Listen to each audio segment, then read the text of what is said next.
اللہم صلی علی محمد و علی آل محمد و بارک وسلم و صلی علیہ الصلاۃ والسلام علیک یا شفیع المذنبین الصلاۃ والسلام علیک یا رحمت للعالمین سلام یا حسین۔ دوستو، ماہ محرم شریف آ رہا ہے۔ یہ مہینہ ہمیں کس چیز کا درس دیتا ہے اور یہ اتنا مہینہ مسلمانوں کے لیے اہم کیوں ہے، اس پہ بات کریں گے۔ اور جو دوست روحانیت سے تعلق رکھتے ہیں وہ خوبی جانتے ہیں کہ محرم شریف کیا ہے، اور جو نہیں تعلق رکھتے وہ بھی اس کے متعلق ضرور آگاہی حاصل کریں۔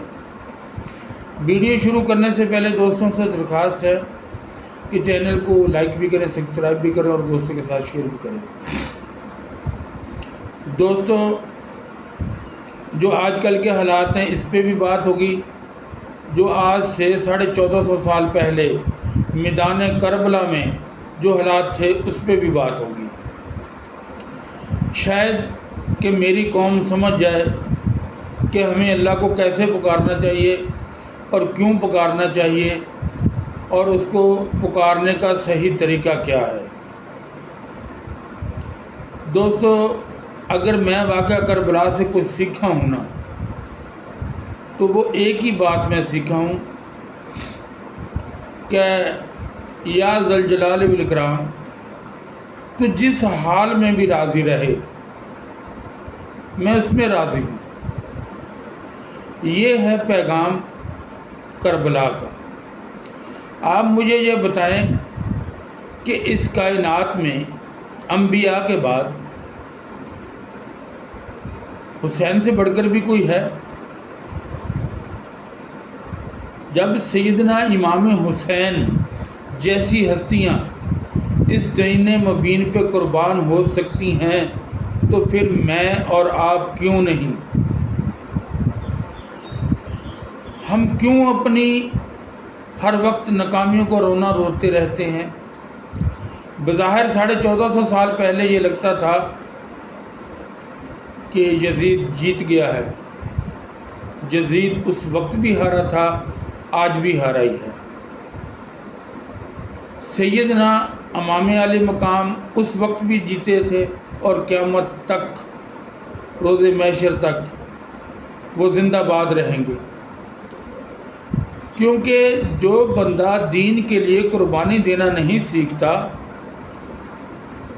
جو مرضی کر لے کامیابی اس کی طرف نہیں آتی۔ آپ تاریخ کا مطالعہ کریں تو آپ کو نظر آئے گا کہ اس دنیا کا رخ جس نے بھی موڑا ہے وہ عام لوگوں نے موڑا ہے، نہ کہ امیر زادوں نے۔ امیر زادوں نے اس دنیا کا رخ نہیں موڑا، عام طبقے کے لوگوں نے بڑے بڑے کام کیے ہیں۔ جیسا صبر دین کے لیے سیدنا امام حسین نے کیا، ایسا صبر کہاں ملے گا؟ لیکن ہم اس کی نقل تو کر سکتے ہیں۔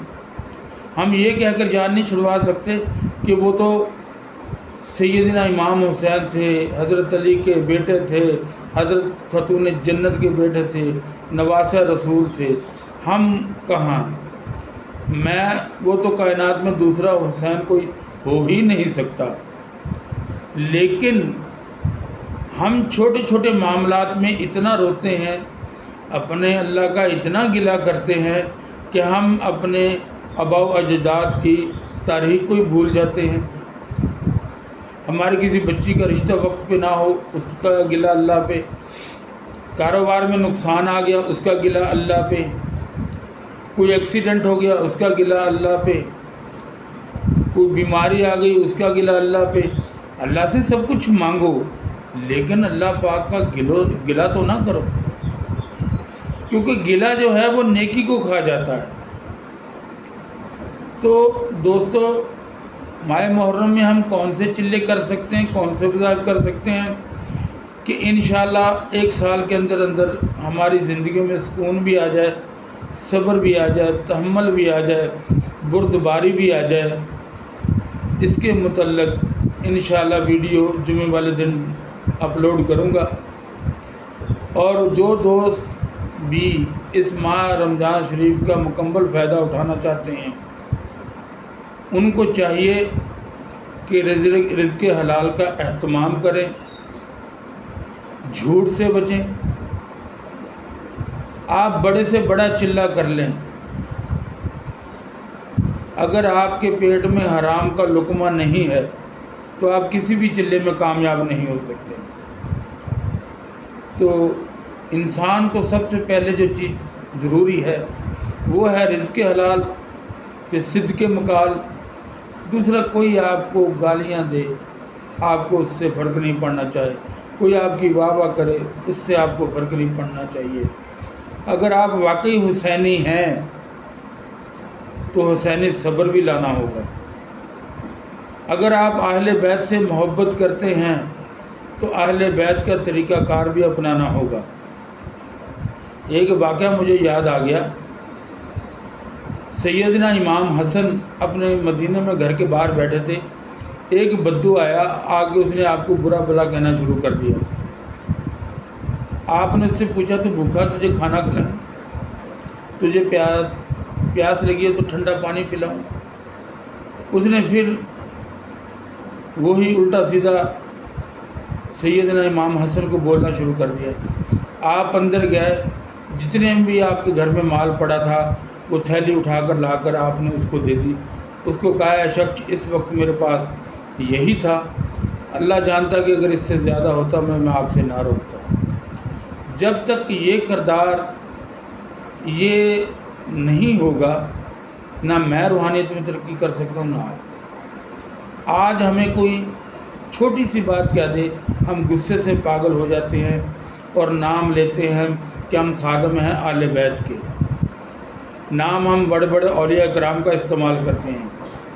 بات یہ ہے کہ جس بندے میں صبر نہیں، شکر نہیں، وہ کبھی اس راہ کا مسافر نہ بنے جس کو راہ سلوک کہتے ہیں، جس کو راہ طریقت کہتے ہیں، جس کو راہ حقیقت کہتے ہیں، اور سب سے بڑی بات جس کو راہ شریعت کہتے ہیں۔ جس بندے میں صبر نہیں وہ بالکل اس راستے میں نہ ہے۔ جو بندہ دوسروں کی گالیاں برداشت کر سکتا ہے، رشتہ داروں کی گالیاں برداشت کر سکتا ہے، اس میں سب سے زیادہ مخالفت کرنے والے تو آپ کے اپنے لوگ ہوتے ہیں۔